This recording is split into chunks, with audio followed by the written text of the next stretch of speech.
Welcome back everyone. एक बार फिर आपको स्पोर्ट्स राउंडअप में मीरा जीशान की तरफ से बहुत बहुत खुशामदीद। यकीनन आप सब बिल्कुल ठीक होंगे। और अगर हम बात करें मैचेस के हवाले से तो आज एक बार फिर मुल्तान सुल्तान्स, मेरी शर्ट से आपको अंदाज़ा हो रहा होगा कि उन्होंने मैच खेलना है इस्लामाबाद यूनाइटेड के अगेंस्ट। और अगर हम दूसरी जानिब देखें तो दूसरी जानिब IPL में भी आज अगेन एक बार फिर सनराइजर्स हैदराबाद यानी अभिषेक शर्मा और दूसरी जानिब मुंबई इंडियंस अगर हम देखें तो वहाँ पर बहुत बड़े नाम हैं। बॉलिंग की साइड की बात करूँ तो जसप्रीत बुमराह, हार्दिक पांड्या। तो देखना यह है कि IPL में मैच किस तरह का होता है और PSL का मैच आज का किस तरह का होता है। इस हवाले से डिस्कशन का आगाज करते हैं और पाकिस्तान में क्रिकेट बोर्ड में होने वाली तब्दीलियां जो मतवक्के हैं उन पे भी बात करेंगे, जिनके बारे में अफवाहें हैं उन पे भी बात करेंगे और पाकिस्तान इंडिया के माबैन होने वाली क्रिकेट पर भी बात करेंगे। तो मेरे साथ मौजूद हैं sports anchor, sports journalist, sports analyst Irfan Zaheer साहब। अस्सलाम वालेकुम, कैसे हैं आप? अल्हम्दुलिल्लाह ठीक ठाक, थैंक यू। इरफान साहब, सबसे पहले तो ये बताइए कि अभी रिसेंटली जो चेयरमैन साहब का बयान आया था कि आपको इंडिया नहीं जाना, हमारी टीम इंडिया नहीं जाएगी, वो भी बड़ा दूर है। वो अभी तो टूर्नामेंट का मतलब पता ही नहीं है, कंफर्मेशन ही नहीं है कि कब क्या कैसे होना है। और एक तरफ हमारी क्रिकेट का ये हाल है कि बाबर आजम के रन्स नहीं निकल रहे, अगर निकले भी तो उसी तरह से आउट हुए। रिजवान की कोई बहुत अच्छी इनिंग सामने नहीं आ रही, सेंचुरी है तो वो भी एक बकबकी सी सेंचुरी है। तो मतलब इस किस्म की चीज़ें हैं। आपको नहीं लगता कि ध्यान डाइवर्ट नहीं होना चाहिए, आपको परफॉर्मेंस पर रहना चाहिए, आपको अपना फ्यूचर देखना चाहिए कि हमारा क्या बन रहा है, बाकी तो चीज़ें चलती रहेंगी अपनी जगह पे। इसमें हम लार्जर स्केल पे आज बात करना चाहूँगा मैं, और आपके साथ भी 3-4 दफ़ा हमने सिटिंग की है, इस पे बात की है। सबसे पहले तो आपने अपनी क्रिकेट को इवॉल्व करना है। इवॉल्व करने के लिए तमाम स्टेक होल्डर को इकट्ठे बैठना है। उसमें PCB भी है, आपकी फ्रेंचाइज ऑनर भी हैं, और तीसरा आपके प्लेयर भी हैं। और आपके पास ये गोल्डन अपॉर्चुनिटी है in terms of in shape of PSL के, इसी में आप ऐसा डिफरेंट करके दुनिया को बताएं कि जी वी आर अगेन देयर। और जो आपका एक लैग कर रहा है डिफरेंस इंटरनेशनल स्टैंडर्ड पे और पाकिस्तानी क्रिकेट के अंदर, आप जानते हैं कि वो T20 250 प्लस की खेल रहे हैं, हम 150-60 पे ही फंसे हैं पिछले 10 सालों से। फिर इसी तरह ODI के अंदर वो 350 पे जा रहे हैं, हम 260-70 पे फंसे हैं, तो हम लैग कर रहे हैं।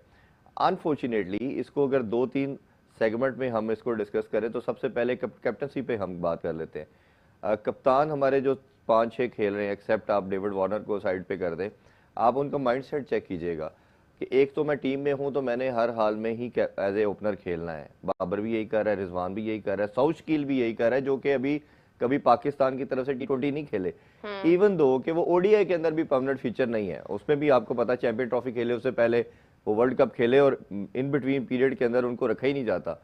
तो इसका मतलब ये है कि वो भी आपकी प्रिपेयर्ड कमोडिटी, या जिसे कहना चाहिए ऑटोमेटिक चॉइस नहीं है। अच्छा, फिर वो जितना भी कैरियर उनका है वो टेस्ट के अंदर या ODI के अंदर वो मिडिल ऑर्डर का है। अब वो भाई साहब क्या ज्यादती कर रहे हैं सिस्टम के साथ, एक तो ओपनर आ रहे हैं और जितनी भी उनकी एक पहली इनिंग्स जो थोड़ी बेहतर थी 140 के स्ट्राइक रेट के साथ थी। तीसरी सबसे बड़ी ज्यादती ये कि आपको जो पाकिस्तान टीम के अंदर बच्चा रिप्रेजेंट करके आया, अभी हसन नवाज की मैं बात करना चाहूंगा, वो पाकिस्तान टीम में सोचा जाता है, PCB ये सोचता है कि पाकिस्तान का फ्यूचर है, उसको ओपन कराया जाता है। इधर आपके जो साउशकील साहब है वो सोचते नहीं, मैंने टॉप 5 या 3 के अंदर नाम अपना रखना है, स्ट्राइक रेट भाड़ में जाए, मेरी टीम भाड़ में जाए, वो मुझे मैटर नहीं करता, और मैंने प्लेयर डेवलप करके देना पाकिस्तान को। वो भी उनकी सोच नहीं है, उसका नंबर खा रहे हैं। नंबर सेकंड, ख्वाजा नाफे जो लास्ट PSL का one of the best find था, उसको छठे नंबर पे भेज रहे हैं। अपनी टीम को जिताने के लिहाज से अगर आप सोच आपकी हो तो आप जो बात हम अक्सर करते रहे, चैंपियन ट्रॉफी में भी करते रहे कि रोहित शर्मा को लार्जर देन लाइफ क्यों अब कहा जाता है, वो डिफरेंशिएट कोहली की से ज्यादा क्यों रेट करते हैं उसे इन टर्म्स ऑफ कैप्टनसी, कि वो अपनी जात को पीछे करता है, वो बच्चे को आगे करता है, उनको बनाता है। तो इधर क्या किया जा रहा है कि आप रियली रूसो जो ओवरऑल PSL के जितने भी सीजन हुए हैं फॉरेन प्लेयर में सबसे सक्सेसफुल है, और उसकी सक्सेस स्टोरी जो है वो तीसरे नंबर पे है मोस्ट लाइकली। कई मैचेस में उसने ओपन भी किया हुआ है, वो मुल्तान सुल्तान की तरफ से भी खेलते थे। तो आप अपनी टीम के अंदर ही वो नेपोटिज्म लेके आ रहे हैं और सिर्फ अपनी जात को देख रहे हैं, ना आप मेरिट को देख रहे हैं, ना सिस्टम को देख रहे हैं। बट मुझे इस पे मेरा बड़ा सरप्राइज ये हूँ कि ऑनर्स क्या सोच रहे हैं, जो डायरेक्टर सरफराज है उनकी सोच क्या है, उनका माइंडसेट क्या है कि अगर कप्तान आपका इतना वेट चीजें कर रहा है तो आप क्यों नहीं कर रहे। इसी तरह बाबर का और रिजवान का जिक्र किया आपने। अब बाबर को से रन्स नहीं हो रहे, बाबर प्रॉब्लम में है। बाबर के खैर कई रीजन उसकी हैं जो हम डिस्कस कर सकते हैं। नंबर 1 मेरी नजर में कैप्टनसी का बैगेज है जो कंटिन्यूसली उनको हैम्पर करता जा रहा है, हॉन्ट कर रहा है। लेकिन वो भाई साहब चाहे ना लीग की क्रिकेट छोड़ने में, कैप्टनसी छोड़ने को तैयार है, ना इंटरनेशनल में तैयार थे। अच्छा, फिर उसके बाद आपसे रन्स नहीं हो रहे। रन्स करने का फिर सबसे आइडियल सिनेरियो ये है कि पाकिस्तानी या सब कॉन्टिनेंट के अंदर पहले 1-2 ओवर बॉल हिलता है, न्यू बॉल जो है वो, उसके बाद स्विंग सीम और स्विंग खत्म हो जाती है। तो आप बाद में आएंगे, बॉल सीधा हो जाएगा, आपके पास तमाम क्रिकेटिंग शॉट्स हैं, आप बैटिंग पे आएंगे। Same goes for Mohammad Haris as well. Hasan Nawaz के साथ पाकिस्तानी टीम में ओपन कर रहा है, इधर आप उसको चौथे नंबर पे भेज रहे हैं, तो आपने प्लेयर डेवलप कैसे करना है? ठीक है, इसी तरह रिजवान की तरफ भी आ जाते हैं। रिजवान साहब जो है वो भी कहते हैं कि मैं टॉप 3 के अंदर कहीं ना कहीं सर्वाइव करूं। अब यासर खान लास्ट PSL का मुल्तान सुल्तान की तरफ से हाईएस्ट रन गेटर था, जो अभी आपका चैंपियन कप हुआ T20 का, उसका फाइनल का विनर था, वो मैन ऑफ द मैच था। हर फोरम पे वो रन करके बताता रहा है किस रीजन से आपने उसको 4 मैचेस में बाहर रखा। ये माइंडसेट भी देखने की जरूरत है। फिर अगर उसको रखा तो उस्मान खान को नहीं आप ओपन करवाना चाह रहे, जो दायरे का उससे अच्छा यूटिलाइज कर सकता मिल के। तो ये छोटी छोटी चीजें हैं, लेकिन जो इवेंचुअली करके बहुत बड़ी बन जाती है। जिस तरह मैंने स्टार्टिंग में कहा कि सारे स्टेक होल्डर को इकट्ठे बैठना था, इसका डिसाइड करना था कि हमने अपनी क्रिकेट को अपलिफ्ट कैसे करना है, हमने दुनिया को मैसेज क्या देना है। पर फिर रोते रहना कि जी IPL का स्टैंडर्ड बहुत ऊपर चला गया है, बिग बैश उधर चली गई है, हम नीचे रह गए, तो भाई आपकी डायरेक्शन किधर है? इसका मतलब है कि किसी भी लेवल में, बोर्ड, फ्रेंचाइज, प्लेयर के लेवल में जीरो हार्मनी है, किसी की कम्युनिकेशन ही नहीं है आपस के अंदर। तो ये बड़ा अनफॉर्चुनेट। और मैं हमेशा ये कहता हूं कि जो बड़े नाम पैदा करते हैं, जो अपनी लेगेसी छोड़ते हैं, वो हमेशा एक चीज उन सब में कॉमन आपको नजर आएगी कि वो अपनी जात को पीछे रखते हैं, टीम को और बच्चों को आगे रखते हैं, उनको बनाते हैं, उस्ताद वाले रोल में आते हैं, फादर फिगर के रोल में आते हैं। बट ये जो हमारे 3-4 जो इवन 5-6 जो कैप्टन इस टाइम नजर आ रहे हैं, किसी के अंदर ये सोच नहीं है। सिर्फ अगर मैं बारहा अपने हर शोज में, जो मैं अपना टीवी पे शो होस्ट करता हूँ उसमें भी और अपने हर इंटरव्यू में बात कर रहा हूँ, अगर आपने इस टाइम अपनी क्रिकेट को सर्वाइव करना है, तो मैं जितने भी ये 6-7 कैप्टन देख रहे हैं, सिर्फ Shadab is the only captain जिसके अंदर मुझे वो ग्रिट नजर आती है, जो लगता है कि मॉडर्न डे क्रिकेट अच्छा खेल रहा है, अग्रेसिव खेल रहा है। आप जरूर डिबेट कर सकते हैं कि उसकी अपनी जगह नहीं बनती, वो उस पर आप डिस्कशन कर सकते हैं, लेकिन अगर वो परफॉर्म करता है, फिट है, जैसे अभी उसने रिसेंटली 2-3 मैचेस में 4-4 ओवर पूरे किए हैं, अंडर 20 उसने रन कंसीड किए हैं, बैटिंग में भी ठीक है। उसके अलावा मुझे सॉरी टू से कोई कप्तान ऐसा नजर नहीं आ रहा कि जो बच्चे भी डेवलप करे, मॉडर्न डे क्रिकेट की डिमांड को भी फुलफिल कर रहा हो। मुझे तो बस उसमें बेचारगी नजर आ रही है। और अगर बोर्ड इसको सर्वाइव करना चाहता है, मेरी सोच के मुताबिक नज़र में शादाब आपका कैप्टन होना चाहिए, साइम अयूब को आप वाइस कैप्टन डिक्लेयर करके उसको प्रिपेयर करें, क्योंकि फ्यूचर में आपको नज़र आ रहा है कि कमोडिटी आपके पास है। और अभी जो इन्फॉर्मेशन भी आ रही है सोर्सेज के मुताबिक कि माइक हैसन जो है, जो इस्लामाबाद यूनाइटेड के कोच है, उनको भी as a head coach consider किया जा रहा है। तो ये जितनी उनके साथ कोलैबोरेशन हो चुकी है, जितना टाइम स्पेंड किया हुआ है दोनों ने, तो ये पाकिस्तान को इसी तरह ट्रांसफॉर्म भी कर सकते हैं आपकी फ्रेंचाइज लीग से इंटरनेशनल क्रिकेट के लिए। तो आई गेस के डायरेक्शन अभी से लेनी पड़ेगी, तो फिर आपको 6 मंथ या साल तक या T20 वर्ल्ड कप तक आपको रिजल्ट आ सकते हैं।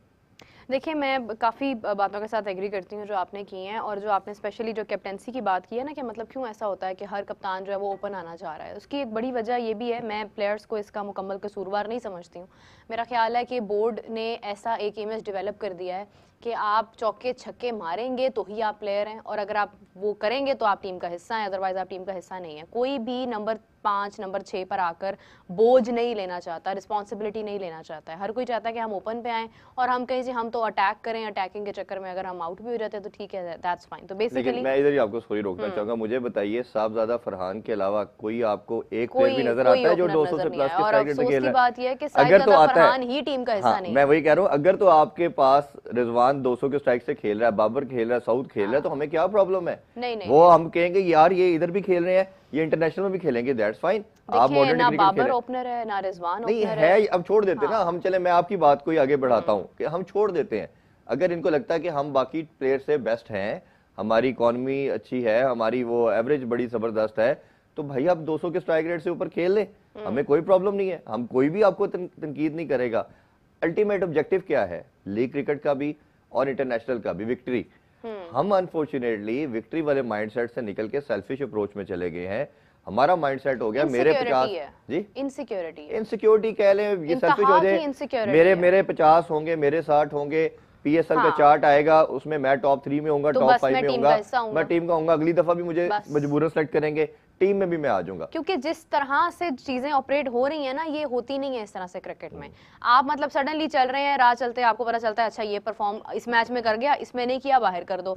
आपने मतलब खुद ही तबाह किया ना लोगों को। आप बार बार अगर साइम अयूब की एग्जांपल देंगे तो साइम अयूब एक once in a blue moon वाला चीज है कि ठीक है वो सामने आ गया आपके। अब ये नहीं हो सकता ना कि आप सबको ऐसे ही डील करेंगे कि आप कहेंगे देखें हमने उसको मौका दिया उसने परफॉर्म कर दिया, इसको मौका दिया उसको नहीं दिया उसने कुछ भी नहीं किया।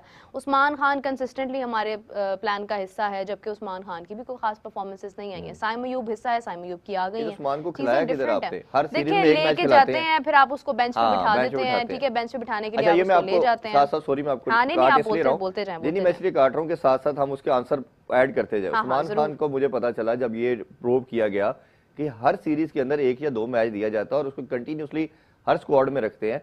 और मैंने कई सोर्स जो भाई हेल्म ऑफ अफेयर में बड़े लोग थे उनसे मैंने बात भी की, नाम मैं कोट नहीं कर सकता, कि ये खुदा के वास्ते इसको 10 मैच खेल के once for all chapter close करे या इन करें या आउट करें।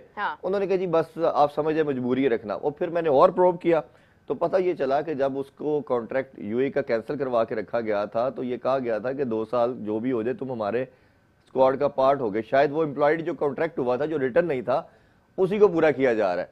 और आप ये देखें ना ये कैसा क्रिमिनल सोच थी। 2026 में हमें नहीं नजर आएगा ना उस्मान। देखें अगर तो वो एम्प्लॉयड कॉन्ट्रैक्ट के अंदर 1.5-2 साल का जो टाइम है उसमें देखें कब तक लेके चलते हैं। अब ये देखें आपका बेस्ट ओपनर माइंड के अंदर जो था फखर के साथ जब आपने चैंपियन ट्रॉफी का स्क्वाड रखा तो ये था उस्मान खान। बेंच पे बैठा रहा, ट्राई नेशन में भी कोई मैच नहीं खिलाया, उस चैंपियन ट्रॉफी में भी नहीं खिलाया। चैंपियंस ट्रॉफी में तो तैयब ताहिर भी ओपन कर सकता था, कर सकता, लेकिन इसकी बात करें ना, इसको बताया गया, बोर्ड ने बताया कि ये आपका ओपनर है। बाहर से आके वो इंजर्ड होता फखर, बाहर से इमाम आके मैच खेल गया इंडिया वाला।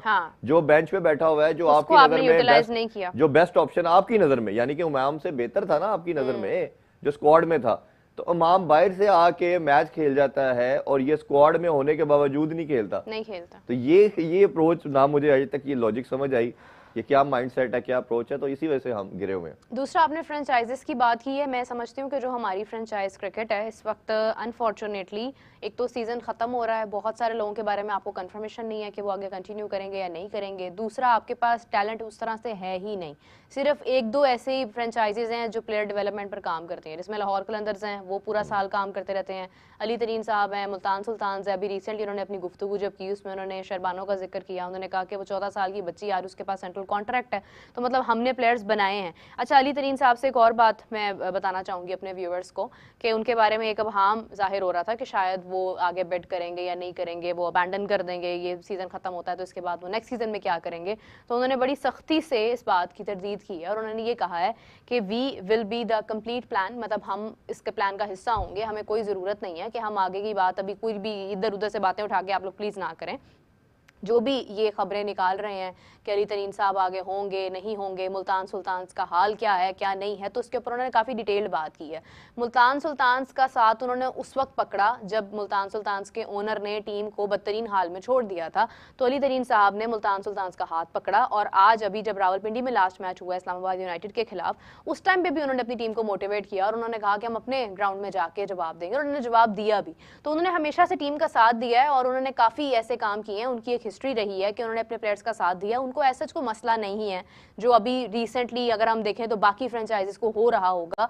तो ये जो गलत खबरें हैं और जो अपनी तरफ से जो इबहाम हैं, अफवाहें हैं, उनसे मेरे ख्याल से इज्तनाब करनी चाहिए। आपको पहले कंसर्न्ड बंदे से मुकम्मल बात कर लेनी चाहिए, उसका पॉइंट ऑफ व्यू देख लेना चाहिए कि वो कहाँ पे स्टैंड कर रहा है, उसका ओपिनियन क्या है, उसका प्लान क्या है आगे। कोई भी चीज़ उससे पहले मेरे ख्याल से जाहिर नहीं करनी चाहिए। बड़ी डिटेल्ड उन्होंने गुफ्तगू की है, आप लोग स्क्रीन पर देख भी रहे होंगे, उन्होंने अपने जो बयानात जाहिर किए हैं उन्होंने बताया इस हवाले से। तो अभी फिलहाल ऐसी कोई चीज़ नहीं है और आई डोंट थिंक सो कि आगे भी होगी। नेक्स्ट सीजन में भी अली तरीन होंगे, बेट करेंगे, वो अपनी टीम का ख्याल रखेंगे जिस तरह से अभी रख रहे हैं, आगे भी चलेंगे। तो वो कोई ऐसा मसला नहीं है जिसके बारे में जो है वो काफ़ी देर से मैं सुन रही थी कि बातें हो रही हैं। दूसरी फ्रेंचाइजीज के बारे में ऐसा मैं कुछ कह नहीं सकती हूँ, मुझे नहीं मालूम है कि आगे कौन कितना कंटिन्यू करता है, क्योंकि अली तरीन साहब ने कहा है कि मतलब क्या है उसमें कुछ ही परसेंटेज ज़्यादा है आपकी, तो आप दैट्स फाइन, आप उसके साथ चलेंगे। तो उनका कोई ऐसा प्लान नहीं है जो उन्होंने क्लैरिफाई किया। आहिस्ता आहिस्ता बाकी लोग भी क्लियर करने लग जाएंगे, फिर ये बात भी सामने आ जाएगी कि मजीद इनको 2 टीम्स और शामिल करनी है या नहीं करनी है। दूसरी बात अपनी जगह पे दुरुस्त है कि जो पहली 6 टीम्स हैं उनका हाल क्या है, क्या उनमें लोग पूरे हो रहे हैं और जो पूरे हो रहे हैं वो मेरिट पे हैं या नहीं, इस पे हम बात ज़रा शुरू करते हैं। अगर मैं इरफान ये डिस्कस करूं कि हम 8 टीम्स की तरफ जाते हैं, हमारा अगला प्लान ये है, देखें जाना चाहिए, कोई बुरी बात नहीं है, हमारे पास बहुत सारे प्लेयर्स हैं, लेकिन मसला ये है कि हमें पिक भी करना आना चाहिए, टैलेंट हंट भी करना आना चाहिए। हम आईपीएल हमारे बिल्कुल साथ हो रही है, इस बार सेम विंडो में हो रही है, तो वो चीज़ें कंपैरेटिवली हम लोग जो है वो साथ लेके चल रहे हैं। अगर एक प्लेयर उनका आज परफॉर्म नहीं करता, वो कल कर जाता है, कल नहीं करता परसों कर जाता है। अगर उनका कोई 14-15 साल का लड़का आज परफॉर्म कर रहा है, कल उनका वही लड़का जो 30+ है वो परफॉर्म कर रहा है। हर एज ग्रुप, हर तरह का बच्चा, हर तरह का लड़का, हर तरह का प्लेयर, चाहे वो इंडिया खेल रहा है चाहे वो डोमेस्टिक खेल रहा है, वो आपको कहीं ना कहीं कभी ना कभी परफॉर्म करता नजर आता है। हमारे यहाँ पर जो चीज़ कंसिस्टेंटली चल रही है वो परफॉर्मेंस है। साहिबजादा फरहान परफॉर्मेंस दे रहा है, वही दे रहा है। रिजवान वही गलतियां कर रहा है, बाबर वही गलतियां कर रहा है, उसी तरह से आउट हो रहा है। यंग टैलेंट आपका, आप उसको यूटिलाइज नहीं कर पा रहे, यूटिलाइज करते हैं तो आप उससे परफॉर्मेंस नहीं ले पा रहे। कप्तानी हमारी मुसलसल फ्लॉप है, हमें प्लेयर्स को यूज ही नहीं करना आ रहा है, हमें समझ ही नहीं आ रही है कि हमें कप्तान भी तैयार करने हैं, हमें इनसे हट के भी कोई कप्तान बना लेना चाहिए। कुछ मैनेजरियल इश्यूज होते हैं, कुछ मैनेजमेंट होती है, वो देख लेनी चाहिए। तो बेसिकली ना हमें कैप्टन भी, आई थिंक यहाँ पर कहीं पर कोताहियां फ्रेंचाइजीज की तरफ से अभी 10वें सीजन तक हुई हैं कि उन्होंने इतनी ज्यादा एक ताल्लुक निभा लिया है कि हम कप्तान ही तैयार नहीं कर पाए। तो इस चीज को कैसे देखते हैं आप? देखिए, सबसे पहले तो जो आपने बात की कि 8 फ्रेंचाइज हो जाएंगी, 2 ऐड होंगी, क्या होगा, ये 2 साल पहले यही फ्रेंचाइज ओनर इनको कोर्ट में भी लेके गए थे, मैटर को लाहौर हाई कोर्ट में लेके गए थे कि जी पीसीबी जो हमारा ड्यू शेयर है वो नहीं देता। और फिर हाई कोर्ट ने इनकी आपस में बुला के साजिश की और उन्होंने कहा कि आप एमिकेबली सॉर्ट आउट करें, आपस में बैठेंगे, हर मसले के लिए क्या हाई कोर्ट में आप लोगों ने आना है। फिर उस टाइम पे रमीज राजा थे चेयरमैन, उसके बाद फिर ज़का अशरफ, नजम सेठी आए, तो फिर कुछ इनकी चीज़ें बेहतर हुई। अब दोबारा रिफ्ट पैदा होना शुरू हो गई है, जो कि हमें 1-2 पॉडकास्ट के अंदर भी नजर आया, अली तरीन साहब की तरफ से भी और बाकियों की तरफ से भी। सलमान इकबाल ने भी कहा कि बातें काफ़ी हद तक ठीक है उनकी, लेकिन this is not the right time, हम आगे जाके इसको करेंगे। वो बातें इसलिए की जा रही हैं कि जो आपका सर्टन पूल है वो पहले 7 लोगों में डिस्ट्रीब्यूट हो रहा है, 6 फ्रेंचाइज और 1 पीसीबी। हाँ। अब आगे जब 2 ऐड हो जाएगा, रेवेन्यू जनरेशन के लिए आप कुछ कर नहीं रहे कि किस तरह इसको लार्जर देन लाइफ बनाया जाएगा, तो जब वो नहीं कर रहे तो फिर जब वो 8 में डिस्ट्रीब्यूट होगा तो पहले ही हम लॉस में है, आगे किस तरह करेंगे। ये मेरा ख्याल है जितना मेरा फ्रेंचाइज ऑनर से मुलाकात हुई है, बात हुई है, somehow end of the day तो सारे फैन ऑफ क्रिकेट ही है ना जी, मैं हूँ, आप हैं, ये फ्रेंचाइज ओनर है, तो अदरवाइज तो आप ये इस फील्ड में आ ही नहीं सकते जब तक फैन ही, या वो आप फैन होते हैं, फिर आप क्रिकेटर्स के साथ भी दोस्ती बनाना चाहते हैं, रिलेशन होता है, फिर आप कहते हैं चले थोड़ा लॉस हो भी गया, खैर है, इसको बेयर कर लेते हैं, बट अल्टीमेटली आप कितना टाइम करेंगे, that is the question. PCB को कोई मॉडल ऐसा फाइनेंशियल इनको देना पड़ेगा। इवन जो 2 नए आ रहे हैं वो भी आते हैं, शुरू में 1-2 साल बड़ा आपको चार्म नजर आता है कि सारे प्लेयर बड़े आपके साथ बैठे, आपकी बात मान रहे हैं, आपके एम्प्लॉय बन गए, जो आपके स्टारडम वाले प्लेयर थे वो आपके एम्प्लॉय हो गए। मजा तो बहुत आता है, उसको आप एक मंथ एंजॉय भी बड़ा करते हो, बट उसकी एक सर्टेन कॉस्ट है, वो कॉस्ट बेयर करना बड़ा एक मुश्किल काम है बिजनेसमैन के लिए। तो ये मॉडल देखना पड़ेगा। और जिस तरह इन्होंने जिक्र किया अली तरीन साहब ने कि अभी तक इन्होंने इस पर डिस्कशन ही नहीं की, देख लेंगे, मैंने उसको कंफर्म भी किया, वो बात ठीक कर रहे हैं, अभी तक इस पे कोई बात नहीं हुई है, उनका प्लान अभी 0 प्लान है। हाँ। तो जब आपका ये डिस्कशन होगी, अभी बताया जा रहा है कि एक कंपनी बनाई जा रही है, अब पीसीबी उस पर सोच रहा है कि इसको मॉडल को सक्सेसफुल करने के लिए या बेहतर करने के लिए, क्योंकि अभी तो क्या है कि जो पीसीबी के एम्प्लॉइज हैं उनको ही आप 1 मंथ के लिए रिलीज करके 1.5 मंथ के लिए बुला लेते हैं, वो इस पे काम करते, दोबारा उधर चले जाते हैं, फिर उनको 10 मंथ कुछ पता नहीं होता कि पीएसएल पे क्या करना है। तो उनका भी ये प्लान है कि इसको एक कंपनी की तरह रजिस्टर्ड किया जाए, उसके सारे ये स्टेक होल्डर उसमें आए और वो पूरा साल काम करती रहे in terms of marketing, broadcasting, sponsorship के लिहाज से। सबसे बड़ा पैसा तो स्पॉन्सरशिप से आपने आना है। प्लस ये बात भी बड़ी जरूरी है कि आपने इसको बड़ा कैसे करना है, ये मेरा ख्याल है सबसे बड़ा टॉपिक है। नंबर 1 तो आप प्लेयर की सिलेक्शन से करेंगे कि प्लेयर अच्छी क्वालिटी का आएगा तो आपका ब्रांड का नाम बड़ा होगा। दूसरा, आपने क्वालिटी क्रिकेट खेलनी है, जो अभी पहले हमने बात की कि अगर आपकी क्वालिटी इतनी अच्छी होगी क्रिकेट की, हाँ, कि आप 250 मार रहे हैं तो फ्रेंचाइजीज का जो बोझ है ना वो आधा खत्म हो जाएगा, फिर दुनिया अट्रैक्ट होना शुरू हो जाएगी, आई बॉल आपकी तरफ आएंगी। और जो प्लेयर भी हैं वो प्लेयर भी सोचेगा, जो भी नहीं किसी वजह से इस दफा आए, जब वो घर बैठा या कभी हाईलाइट देखेगा कि यार किस स्टैंडर्ड की क्रिकेट हो रही है, बैटिंग में भी बॉलिंग में भी। जैसे बॉलिंग के अंदर तो पिछले 2 साल पहले तक 8 सीजन तक कहा गया कि जो दुनिया की बेस्ट लीग है इन टर्म्स ऑफ बॉलिंग, अब 2 साल से नहीं कहा जा रहा, क्योंकि हम बॉलिंग के अंदर देख रहे हैं ना कोई बड़े बाउंसर लग रहे हैं, ना कोई यॉर्कर आ रहे हैं, ना कोई रिवर्स स्विंग हो रही है, कोई आर्ट नजर नहीं आ रहा, बड़ी मीडियोकर किस्म की बॉलिंग नजर आती है। कोई एक आधा once on blue moon spell हो जाता है तो हम कहते हैं यार ये इसने बॉलिंग अच्छी बिल्कुल कर दी। ऐसे ही है। बल्कि ये देखें वो अंधों में काना राजा वाला साहब है कि वो अली रजा बच्चा इन सारों से बाबों से अच्छा नजर आ रहा है, बेहतर नजर आ रहा है। आकिफ बेहतर है। आकिफ ने मार खाई एक दो मैचेस में, बट ये है कि वो बच्चा सबसे डिफरेंट हाँ नजर आ हाँ। रहा है। अब जिस तरह हारिस ने कल मार खाई है, या शाहीन को जिस तरह रन कंसीड हुए हैं, या बाकी भी XYZ को आप देखते अंदाजा हैं। लगाएं उस्मान खान से रन्स खा गए हैं ये। ठीक है आपकी ना, तो टीम के जो भी है हाँ जी। परफॉर्म तो परफॉर्म करें तो पॉइंट ये देखिए। है कि आपने उस क्वालिटी को इम्प्रूव करना है। हाँ आपने वो क्वालिटी इंप्रूव करेंगे। जैसे हम पाकिस्तान टीम के लिए बात करते हैं कि लेट्स, वो भारत नहीं आता, आप इतनी अच्छी क्रिकेट खेलें, आप टॉप कर रहे हो, राज कर रहे हो, अगर let's suppose Pakistan champion trophy India को हराता उधर यूएई में जाके, तो आप ये सोचे कि क्या दुनिया इसको, पूरी दुनिया प्रेज ना करती कि भाई इन्होंने जाके कैसा बदला लिया। और जब आप पहले राउंड में बाहर होंगे तो आपकी बात का वेटेज जीरो होगा। जब आप जीत रहे होते हैं ना तो फिर आपका वेटेज होता है, फिर लोग इसको एडमायर करते हैं कि यार हाँ ये एक साइड है, इसके पास जाके खेलना है। टेस्ट में हम 9वें नंबर पे हैं, T20 में हम 8वें नंबर पे हैं, ODI में हम 7वें नंबर पे हैं। तो इसका मतलब हम स्टैंड किधर कर रहे हैं, बिल्कुल लास्ट वाले नंबर पे।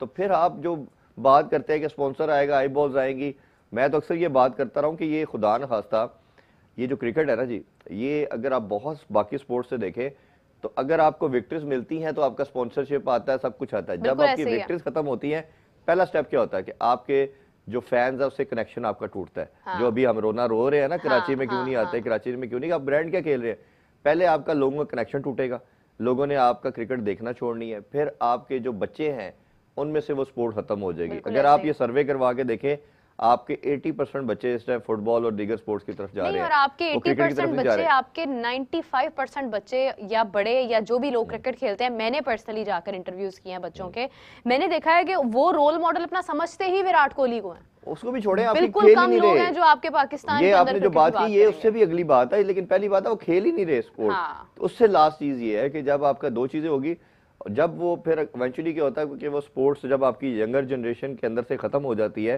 तो फिर आपकी वो स्पोर्ट्स ऑब्सोलीट हो जाती है। जैसे हमने स्क्वॉश में देखा, हमने रिसेंट पास्ट के अंदर हॉकी में देखा कि हम 4 दफा के वर्ल्ड चैंपियन, 3 दफा के ओलंपिक चैंपियन, सबसे ज्यादा तो टाइटल हमारे पास है। स्क्वॉश में भी ऐसा ही है, जैसे विक्ट्रीज निकली वो निचले पूल से वो स्पोर्ट खत्म हुई और अल्टीमेटली वो स्पोर्ट खत्म हो गई। तो हमें ये क्रिकेट जो है ना जी, ये सिर्फ स्पोर्ट नहीं है, आप ये देखिए पूरी नेशन को यूनाइट भी ये कर रही है, उसको एंटरटेनमेंट भी प्रोवाइड कर रही है, और आपके घर में जो कंट्री में जो भी सिचुएशन हो, जो भी टर्बुलेंस हो, आप सब कुछ भूल के आप ये देखें कि पाकिस्तान इंडिया से जीता हो, पूरा एक मंथ पाकिस्तान में इसके अलावा डिस्कशन नहीं होगी। पूरा मंथ आपके जो भी सिचुएशन है घर की या कंट्री की, आप उसको सेलिब्रेट करेंगे। तो इसका मतलब है कि ये कितनी बियॉन्ड चीज है।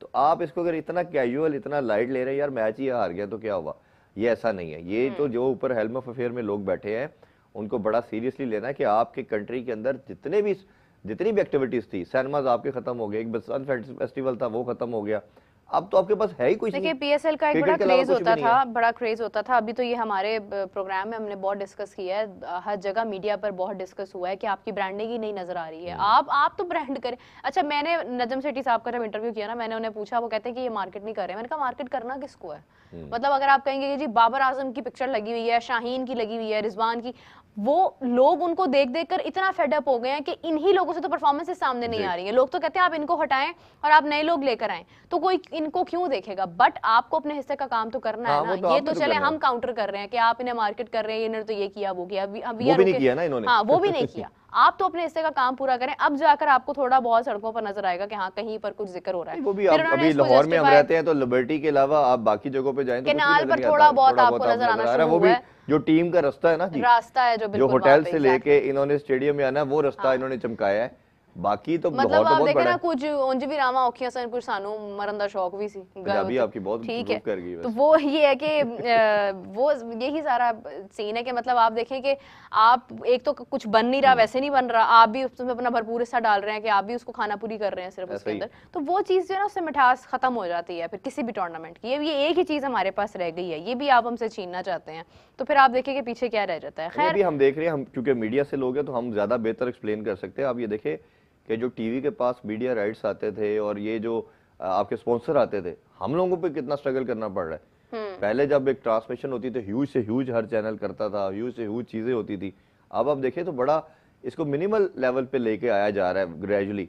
तो ये एक जगह पे इफेक्ट नहीं आ रहा, करते करते ये पूरे आपके सर्कल में इसका इफेक्ट आ रहा है। तो ये फिर मैं बार बार कह रहा हूँ, ये रोने पिटने वाला मुकाम है। हाँ। अगर ये इसको बहुत कैजुअल कुछ ले रहे हैं, यार मैच है, हार गया, आप आगे नहीं जीतेंगे तो क्या हो जाएगा, ये आप अपने यूथ, अपनी जनरेशन के अंदर से पूरे स्पोर्टिंग कल्चर को खत्म कर देंगे। सिर्फ एक स्पोर्ट नहीं होगी, क्योंकि बची एक स्पोर्ट है इसलिए हम ज्यादा परेशान है, तो ये पूरा सिस्टम आपका खत्म हो जाएगा। बिल्कुल सही बात है।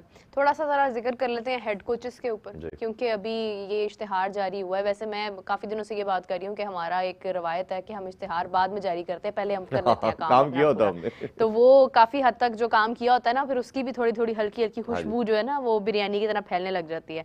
अभी एक हमारे कोई, मैं नाम नहीं लूंगी, एक निजी अखबार है इंग्लिश का, जिन्होंने खबर जारी की है कि सकलैन मुश्ताक साहब का नाम उन्होंने हाईलाइट किया है।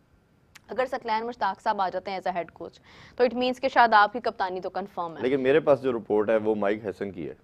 यानी आपको लग रहा है इंटरनेशनल कोच? हाँ, इंटरनेशनल माइक हैसन को कंसीडर किया जा रहा है मेरी इन्फॉर्मेशन के मुताबिक। अब ऑब्वियसली उनके अपने सोर्सेज होंगे, मेरे अपने सोर्सेज। देखिए, मैं इस बात की कायल हूँ कि आप जिसको भी लेकर आए, आपने जिसको भी ले आए, मैं कहती हूँ आप रोहित शर्मा को ही ले आए एज अ कोच, लेकिन होना क्या है कि अगर आप उनको इख्तियारात ठीक से नहीं देंगे, आप अगर अपने प्लान्स को लेके कंफ्यूज्ड हैं, आपने उन्हें एक साल, कुछ महीने, एक साल तो बहुत दूर की बात है, आपने उन्हें 1.5 माह आपने उन्हें कहा कि जी आपके हाथ में ये चीज़ें हैं, उसके बाद आपने कहा आप साइड पे हो जाएं, आप आ जाएं, अब ये चीज़ें आपके हाथ में हैं, तो वो बड़ा एक डिस्टर्बेंस क्रिएट हो जाती है। मेरा नहीं ख्याल है कोई भी फॉरेन कोच इस टाइम जो है वो इंटरेस्टेड होगा इस चीज़ में कि पाकिस्तानी कोचिंग करे। जो बात है जैसन गिलेस्पी और गैरी कृष्ण की तरफ सामने आ गई, एग्जाम्पल बहुत गलत सेट हो गई है। अब चलें आप लोकल कोचेस की तरफ जाते हैं। सॉरी, मैं इसमें एक चीज़ ऐड करता चलूँ। वो इसलिए हो सकता है कि mic Hesson is the only coach जो 3-4 साल से इस्लामाबाद यूनाइटेड के साथ है, उसको विक्ट्री दिलवा रहा है, आपके सर्कल को जानता है। जैसे मैंने बिल्कुल शो के शुरू में बात की थी, शादाब को जानता है, अगर शादाब आता है तो एक कोलैबोरेशन है, लड़कों को वो काफी हद तक जानता है। पहले आकिब जावेद वाला एक्सपीरियंस भी कर लिया फिर उन्होंने। वो तो आकिब जावेद वाला तो मैं क्योंकि उनको भी जानता हूँ और सिस्टम को भी जानता हूँ, वो इंटरेस्टेड नहीं थे, आपके पास ऑप्शन नहीं थी। सडन जब वो छोड़ के गया, पहले गैरी क्रिस्टन छोड़ के गया, फिर गिलेस्पी छोड़ गया, तो आपके पास कोई अर्जेंट में ऑप्शन ही कोई नहीं थी जिसको किया जाए, तो उनको ये दिया गया रोल। जो सकलैन मुश्ताक की आपने बात की, मेरे सोर्सेज के मुताबिक कि उनकी मुलाकात जरूर हुई थी पहले, लास्ट एक, आपको याद होगा न्यूजीलैंड के दौरे से पहले ऑफर भी की गई थी, डिस्कशन भी की गई थी, तो बट कहीं ना कहीं शादाब की रीजन की वजह से वो इंटरलिंक्ड हो रही थी चीजें, और मेरे सोर्सेज के मुताबिक शायद यही रीजन थी कि ये बात बहुत नेगेटिव इम्पैक्ट छोड़ेगी मीडिया के ऊपर भी और लोगों में, कि शादाब कप्तान बनाया जा रहा है, वो हेड कोच होंगे, तो उस वजह से बचने के लिए उन्होंने एक्सक्यूज कर लिया। और अभी भी मेरे ख्याल में है कि जो मेरे सोर्सेज है कि माइक हैसन को कंसीडर किया जा रहा है और वो कोच होंगे। बाकी लेट्स सी, बोर्ड के कल को क्या होता है ये पता नहीं होता। देखें, जो भी आ रहा है या नहीं आ रहा है, मैं यही कहूंगी कि आपने डील आपको करना आना चाहिए। आपको मालूम होना चाहिए कि आपने अगर किसी को किसी पोजीशन के ऊपर हायर किया है तो आपने उससे काम किस तरह से लेना है। ये ऑपरेट करने के जो स्किल्स है ना, ये अगर ठीक हो ना, तो आप किसी से भी कोई भी काम ले लेते हैं। मैं यकीन करें, आपको एक बड़ी फैक्चुअल बात बता रही हूँ, समटाइम्स क्या होता है कि आपने किसी को किसी जगह पर हायर किया है, आपको काम लेना आता है ना, तो आप उससे बेहतर अंदाज में काम ले सकते हैं। नहीं आता तो वो जहां पर हायर हुआ है वो वहां पे भी अपने आप को जस्टिफाई नहीं कर पाएगा। और ये चीज़ हम बड़ी कंसिस्टेंटली देख रहे हैं पाकिस्तान क्रिकेट बोर्ड की तरफ से कि हमारे जो भी कोचेज हैं वो भी डिस्टर्ब हैं। हम आकिब जावेद साहब को जहां पर लाए वहां पर उनकी जरूरत नहीं थी, जहां पे अभी वो जा रहे हैं वहां पे उनकी बेसिक जरूरत थी। तो हम लोग पहले चीजें खराब करते हैं, अच्छी भली चीज को पकड़ के हम खराब करते हैं, फिर हम वापस वहीं पे जाते हैं। करना क्या था, एक इस पे भी हम अगर बात करें ना कि कोच को करना क्या चाहिए, कप्तान को करना क्या चाहिए, दो सिंपल चीजें हैं, चाहे सिलेक्टर है, कोच है या कैप्टन है, तीन बेसिक आपके इस रोल के लोग आते हैं ना। एक ने सिलेक्ट करना है, एक ने चलानी है और एक ने अंदर गेम में लड़ाना है। एक तो आपने उसको लॉन्गर रन देना है, एटलीस्ट आपने स्टेबिलिटी की बात करते हैं, जो हमने बार बार बात करते हैं, 2 साल में 4 चेयरमैन, 26 सिलेक्टर, 6 कोचेस, स्टेबिलिटी रही नहीं। अगर हम एक बात करें तो इंडिया के साथ हर चीज में कंपैरिजन करते हैं, 90 से लेके इंडिया ने आज 2025 तक टोटल 7 कैप्टन चेंज किए हैं, पाकिस्तान के 50 से ऊपर है। अब गिनना शुरू करेंगे तो आपको पता चलेगा कि हम कितने अनस्टेबल किस्म के लोग हैं। अच्छा, और उनके चेंज करने की वजूहात और हमारे चेंज करने की वजूहात, हर एक ने टाइम पूरा किया। अजहरुद्दीन 90s में आता है, 5-6 साल कप्तानी करके चला जाता, 7-8 साल, उसके बाद टेंडुलकर आता है 3-4 साल, फिर ड्रेविड आता है, फिर गंगुली आता है, धोनी आता है, विराट कोहली आता है, विराट कोहली को चले इन्होंने बदल दिया बीच में क्योंकि ठीक है, लेकिन 5 साल उसने भी लिए। देखिए उसने भी पूरे 5 साल कप्तानी टाइम पूरा। एक देखिए ना, 4-5 साल से बढ़ के क्या टाइम देना आपने। एक वर्ल्ड कप से वर्ल्ड कप का जर्नी है ना, एक बंदे को नए वर्ल्ड कप से पहले टीम दी, उसे कहा यार तेरा गोल जो है वो अगला वर्ल्ड कप है, अब इसमें तो अपनी टीम बिल्ड कर, तो सब कुछ कर। दूसरा प्रॉब्लम जो पाकिस्तानी क्रिकेट में, एक तो स्टेबिलिटी नहीं है, दूसरा ये है कि हम हर बंदे को अथॉरिटी गलत दे देते हैं। गोरा कोच आया तो पहले आपने कहा जी प्लीज ताड़ी मेहरबानी तुसी आ जाओ, अच्छा वो आ गया, फिर आपने कहा जी टीम भी आपने सेलेक्ट करनी है, पूरा कंट्रोल भी आपका, सब कुछ है। पहले इससे पहले आपने बाबर को सारी अथॉरिटी दे के टीम का बेड़ा गर्क किया कि आपने लिमिटेड अथॉरिटी देनी थी, जितना उसका ड्यू क्रेडिट था उतना देना चाहिए था ना, कि गेम के अंदर ग्राउंड के अंदर तुम कप्तान हो, तुम लड़ाओ। उसको सिलेक्शन भी दे दी गई, उसको तमाम ये प्लेयर भी दे दिए गए, तुम्हारी मर्जी है, तुमने फिटनेस टेस्ट लेना लो, नहीं लेना ना लो। आपने जब उसे अब्यूज ऑफ पावर, जिसे इंग्लिश में कहा जाता है कि जब अब्यूज ऑफ पावर हुआ, आपने एक्स्ट्रा अथॉरिटी दी, वो नहीं संभाला गया, आप कोलैप्स कर गए। आपने बच्चे बनाने थे, उसने नहीं बनाने दिए, उसने सर्टेन ग्रुप को खिलाता रहा वो। फिर आपने जब कोचेज आए, आप मिकी आर्थर आया, मिकी आर्थर को आपने कहा जी आप ऑनलाइन कोचिंग कर लें। अभी दुनिया में कई मजाक बना आपका, कभी होता है कि स्पोर्ट के अंदर आपने ऑनलाइन कोचिंग कर दी। फिर आपने गैरी क्रिस्टन और जब गिलेस्पी आया तो फिर आपने सारी अथॉरिटी इनको दे दी कि सिलेक्शन भी आपने करनी है, प्लेयर भी आपने रखना है, कप्तान भी आपने बनाना है। अच्छा, देते साथ ही 1 मंथ के बाद इनको रियलाइज हुआ बोर्ड को, ओ ऐसी की कीता है, ये तो हमारी चौधराहट खत्म हो रही है, ये तो हर चीज में हमें डिक्टेट कर रहे हैं, हमने नहीं देनी। इन्होंने फिर बैकफुट पे गए, जैसे गए वो गोरे थे, वो तो जो आपसे कमिट करके आएंगे वो जॉब सीकर तो होते नहीं है। हमारे लोगों की तरह कि जॉब मिल गई, भाड़ में जाया सिस्टम, भाड़ में कहते मेरी तनख्वाह आ रही है, मेरी सैलरी आ रही है, भाड़ में जाए सारी चीजें। पाकिस्तानी कोचेस क्या करते रहे, टीवी पे बैठ के क्रिटिसाइज करते हैं, बोर्ड में जब जॉब मिल जाती है तो कोई बात नहीं। ये कैसे हो सकता है? या तो अब अभी आप अंदर रह के गलत है, या जब बाहर थे तब गलत थे। तो जब जॉब मिल गई तो सब ठीक है। गोरा ये नहीं करता, गोरा कहता कि मैं आपसे इस प्रिंसिपल के तहत मेरी आपसे डील हुई थी, ये चीजें आपने तय की थी, ये करवाएं। वो पैसों का तो जॉब सीकर वाला उसका मसला नहीं है। तब आपके कॉन्फ्लिक्ट आते हैं, तब टूटते हैं।